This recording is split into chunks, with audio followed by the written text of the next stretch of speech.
যখন 2009 সালে শেখ হাসিনা ক্ষমতা নিলেন তখন ছিল মাত্র 22,000 কোটি টাকা। উনি যখন ছেড়ে গেলেন তখন হয়ে গেল 6 লক্ষ কোটি টাকা। ঋণেরও এভাবে গ্রোথ হয়েছে। এখনকার ঋণ হচ্ছে 24 লক্ষ কোটি টাকা।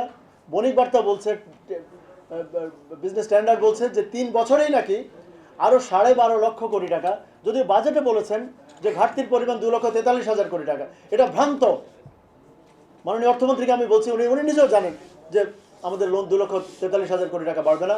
আমাদের লোন পত্রিকায় বেরিয়েছে যে 4 থেকে, কেউ বলেছে 4 লক্ষ কোটি, কেউ বলেছে 5 লক্ষ কোটি টাকা আমাদের ঋণ বাড়বে বাই দ্য এন্ড অফ আগামী জুন মাসে। আপনি দেখতে পাবেন কেন? কারণ আমাদের আসল রিপেমেন্টের যে স্কেজিউল, যেটা বাংলাদেশ ব্যাংকের প্রকাশিত তথ্য, সেখানে আসলই দিতে হবে আমাদের আগামী 3 বছরে 1.5 লক্ষ কোটি টাকা। এটা অনলি দ্য বিগিনিং।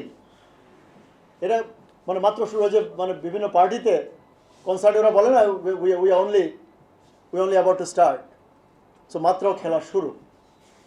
আপনি 24 লক্ষ কোটি টাকা যদি 24 বছরে দেন, সুদ ছাড়াই তো, মানে স্ট্রেট লাইনে যদি আপনি অ্যামোর্টাইজ করেন, স্ট্রেট লাইন 24 লক্ষকে 24 দিয়ে ভাগ দিলে বা 30 দিয়ে ভাগ দিলে গড়ে প্রায় 1 লক্ষ কোটি টাকা হয় না?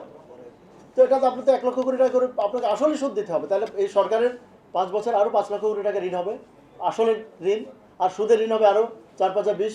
সে সরকার যখন যাবেন তখন এই 24 লক্ষ দাঁড়াবে 50 লক্ষ কোটি টাকা।